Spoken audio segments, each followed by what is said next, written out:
А сега следва категорията лизингови услуги.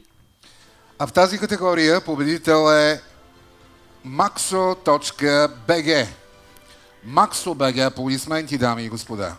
Maxo е иновативна лизингова платформа, която преосмисля автомобилното финансиране с дигитални решения и максимална прозрачност. С изцяло онлайн процес и индивидуален подход, Maxo предлага на клиентите удобство, което не се измерва просто във време, а в свобода и в спокойствие. Платформата елиминира традиционните усложнения и създава ново усещане за контрол и сигурност при избор и придобиване на автомобил. Maxo не следва тенденции, компанията ги създава, доказвайки, че иновациите са двигател на истинската промяна.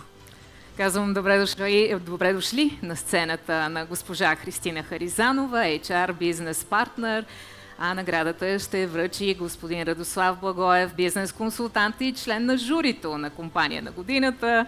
Май пропуснахме тази стъпка, нали? Така, честито за наградата, заповядайте за няколко думи.